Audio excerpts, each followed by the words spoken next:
Bienvenue à la bibliothèque numérique. Dans ce tutoriel vidéo, nous allons voir comment se connecter et travailler comme enseignant. Puisque souvenez-vous, nous avons dit que au sein de cette bibliothèque, trois types d'utilisateurs peuvent travailler. Nous avons les élèves, l'administrateur ainsi que l'enseignant.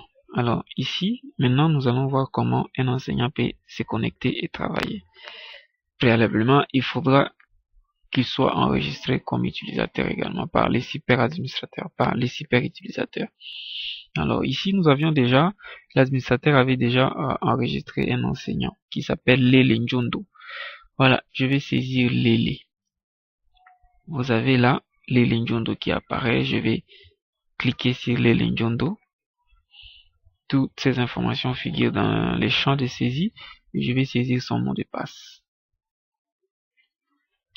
Ensuite, je clique sur le bouton connexion. Voilà, je suis dans le compte de l'enseignant Lele Njondo. Voilà, encore, vous allez remarquer une toute petite différence avec l'interface graphique de l'administrateur. La différence est que, contrairement à l'administrateur, l'enseignant n'a que des boutons. Il ne peut gérer que les ouvrages ainsi que les réponses des travaux pratiques. Il ne peut pas gérer les utilisateurs. Ça veut dire que l'enseignant ne peut pas ajouter, modifier ou supprimer un utilisateur. Alors l'enseignant peut voir un ouvrage. En cliquant sur le bouton ouvrage, vous avez ici la liste d'ouvrages. L'enseignant peut lire tous les ouvrages sans distinction de classe. Il peut imprimer la liste d'ouvrages. Si vous cliquez sur le lien lire cet ouvrage, voyez, vous avez l'ouvrage que l'enseignant peut lire. L'enseignant peut donc lire tous les ouvrages sans distinction. Et l'enseignant peut également exporter la liste d'ouvrages qui sont actuellement disponibles à la bibliothèque en cliquant sur les liens imprimés. Souvenez-vous de cette boîte de dialogue. Vous avez là la liste d'ouvrages que l'application a bien formaté. Il ne vous reste plus qu'à sélectionner votre imprimante si elle est bien en place et cliquer sur le bouton OK. Voilà. Comment accéder aux réponses des TP? Il suffit de cliquer là sur le bouton travaux pratiques. Vous avez une liste des travaux pratiques.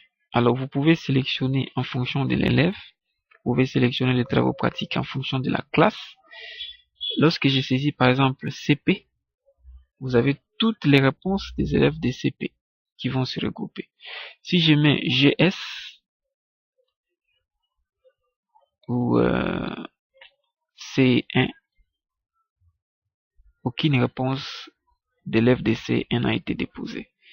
Voilà, c'est comme ça, c'est justement comme ça que l'enseignant peut regrouper les réponses des élèves de sa classe. Il peut également préciser en fonction de l'intitulé du travail pratique.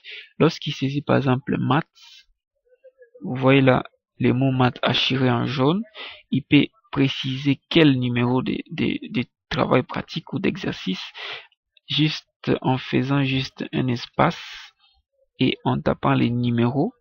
Vous avez le numéro qui est également hachiré en jaune. Mais lorsque je cherche le numéro 2, aucun exercice de mathématiques numéro 2 n'a été envoyé. Voilà, c'est comme ça que l'utilisateur peut combiner plusieurs critères de recherche, mais séparés par des espaces. Là, je recherche toutes les réponses de l'exercice de mathématiques numéro 1 de la classe CP. Et je peux préciser également la page. Lorsque j'écris page 5, je ne vois rien. Tandis que si j'écris si je saisis page 2, je ne vois rien. Page 5, voilà, je suis à la page 5. Et je peux préciser la question 1A. J'ai les réponses de la question 1A. Alors ici, je ne vois qu'un élément puisque ce n'est qu'un élève qui a répondu. Alors, je peux regrouper les réponses 1B. Voilà. Les questions 1B. La question 1B, par exemple. Je regroupe la question 1B. Voilà. 1B. 1A. 1C. Ainsi de suite. Ou toutes les questions, toutes les réponses de la question 1. La question 1. Et je peux également regrouper les réponses, mais c'est pas du tout intéressant. Le plus important pour l'enseignant, c'est souvent, ça se limite souvent là. On précise la classe, on précise l'exercice, l'intitulé de l'exercice, ainsi que la page. Alors là, l'application va regrouper toutes les réponses qui respectent aux critères qui a été fixé par l'enseignant. Et du coup, l'enseignant peut exporter cette liste en cliquant sur le bouton imprimer. Et la liste est préparée, il n'aura plus qu'à cliquer sur le bouton OK pour imprimer la liste et se mettre à corriger. Et dès qu'il a fini de corriger, il peut livrer, il peut publier les réponses des travaux pratiques. Voilà. L'enseignant peut également chercher les ouvrages comme tout autre élève français.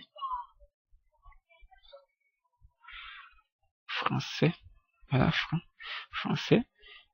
L'enseignant peut lire un ouvrage, parce que souvent l'enseignant peut également accéder aux ouvrages de la bibliothèque. Et lui, son accès aux ouvrages est un tout petit peu comme l'administrateur. Ils peuvent tout lire, tous les ouvrages de la bibliothèque sans distinction des classes. Là, à partir des moteurs de recherche ici, c'est le même principe qui n'a pas changé depuis. Il n'a qu'à ajouter d'abord l'ouvrage dans la bibliothèque avant de venir dans les paniers, excusez-moi, avant de venir ouvrir les paniers et lire l'ouvrage. Voilà. Il peut fermer. Il peut retirer. Il peut lire.